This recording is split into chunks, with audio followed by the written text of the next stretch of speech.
Okey, jadi pada waktu petang ni Ali ada berapa kisah ni? Ada satu je. Okey, baik, silakan. Okey, dia cerita pasal saya punya opah lah kan. Okay, dia cerita ni zaman dulu waktu saya dalam sekolah menengah macam tu.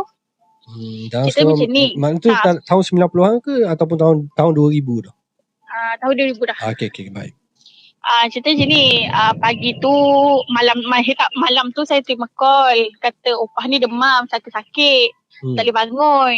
Lepas tu waktu tu saya duduk rumah abang, tolong jaga anak dia. Tak apalah, saya pun tak apalah, kata bila dia cakap macam tu, esok paginya baru saya pergi ke rumah opah sebab waktu tu anak abang semua kecil-kecil. Tak apalah, esok paginya saya pergilah on the way, saya masuk rumah macam biasa. Saya cari opah dah, rumah tak ada tau. Waktu tu kiranya saya ni daripada kecil opah lah yang bela kan. Saya duduk menjerit lah dalam rumah. Panggil mak, saya panggil mak. Mak, mana mak ni? Kata sakit. Yelah, telefon kata sakit tak boleh bangun. Tapi masuk dalam rumah, orangnya tak ada. Saya pergilah mencari. Mak, mak mana mak gimana ni? Menjerit macam tu lah. Lepas tu tak apalah. Bila dia kata, tahu tak rumah Felda kan, dia macam belakang tu selalunya kan, kalau setengah rumah dia ada sungai kat belakang. Okay, tak apalah, saya pergilah jalan sampai ke belakang tu, ke bukit belakang tu. Saya berjerit atas tu, takutlah opah saya pergi buang sampah. Dia selalunya buang sampah ke bukit bawah tu, orang kampung kan bakar-bakar sampah kat situ semua. Lepas dia tu saya turun ke bawah tu, mencarilah kot lah dia pergi buang sampah ke apa kat bawah tu. Saya turun, saya jerit, mak mana ni? Lepas tu tak apalah, tak ada menyaut. Lepas tu saya nampak lah macam opah saya duduk dekat benteng. Dia macam benteng tu tinggi lah, bawah tu sungai. Dia duduk kat situ. Waktu tu saya datang kat dia, kata, mak buat apa kat sini? Kata demam, kata sakit, tak boleh bangun. Tapi opah saya tak bercakap, dia hanya tunjuk keluar tangan dia tu, dia tunjuk kat bawah kat sungai tu lah. Saya pun tengok kat sungai. Saya tengok, saya nampak apa? Saya nampak opah saya tengah basuh baju dengan jiran sebelah rumah. Astaghfirullahalazim. Saya nampak opah saya basuh baju dengan jiran sebelah rumah. Lepas tu bila macam tu kan, rasa macam sekat-sekat tau nafas tu kan. Kita pun pandang tepi tengok, tak ada lah. Mak kata, sudah. Kata benda apa. Lepas tu tak apa, saya pun keluar kabut. Saya menjerit daripada atas bukit tu. Saya kata, mak balik mak. Saya jerit situ. Lepas tu adalah jiran sebelah tu kata, dia panggil Nyah lah kan. Saya paling kecil. Panggil Nyah kenapa Nyah? Pucat ni. Dia kata macam tu lah. Jiran sebelah rumah tu tegur. Kata tak ada apa ni. Tadi nampak mak atas bukit.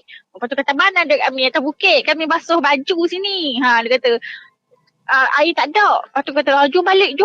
Kami, saya pun paksalah poh saya dengan saya jiran sebelah tu balik. Dia kata, Cik Ju jom balik. Jom Cik Ju naik atas, jom balik. Lepas tu mereka pun tak apalah, tak habis basuh pun baju tu. Terus balik. Waktu balik tu kan, biasalah mereka kan bawa baju kan, jadi dia pelambat sikit. Saya je lah melengah kangkung waktu tu. Saya pergi tu ni atas bukit tu. Kira macam saya yang jalan dulu nak balik ke rumah lah. Balik masuk rumah, turun bukit. Kan dia bukit tinggi. Lepas tu nak masuk ke rumah saya pun turun bukit bawah juga. Dia macam tu lah. Saya turun kan, saya nampak opah saya kat depan pintu. Allahu Akbar. Dia duduk depan pintu kan. Dia bukan duduk normal tau. Dia duduk macam menyangkung betul-betul kat depan pintu tau. Rumah Felda dulu kan rumah kayu kan. Duduk atas tangga kayu tu kan, menyangkung sampai senyum.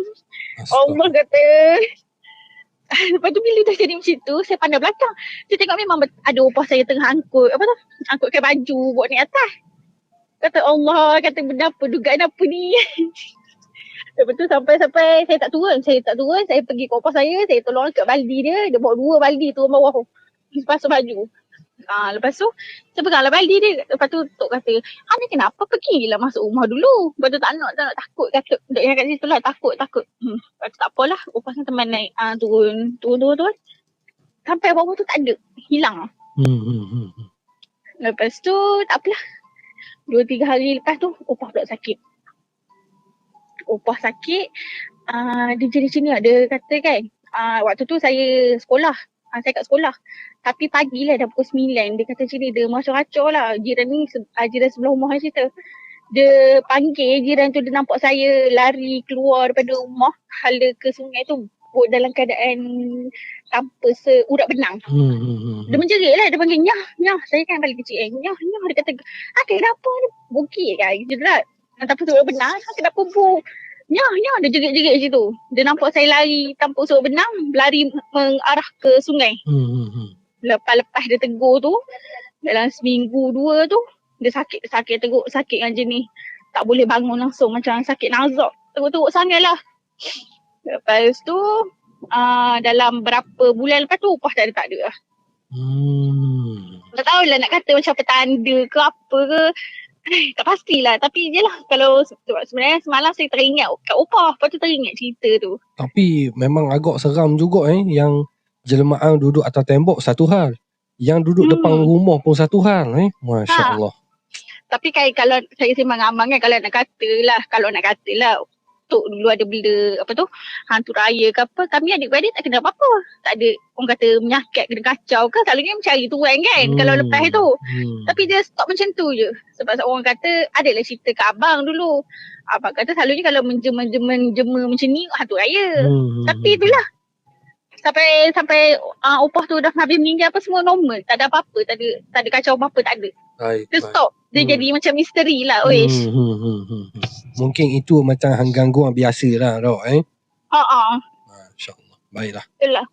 Itu je saja. Okey, terbaik. Terima kasih Alia. Okey, baik. Assalamualaikum. Assalam. Okey, baik. Wow. Nasib baiklah kita dengar cerita Alia ni pada waktu petang. Kalau kita dengar pada waktu malam, mungkin lain cerita dia dok.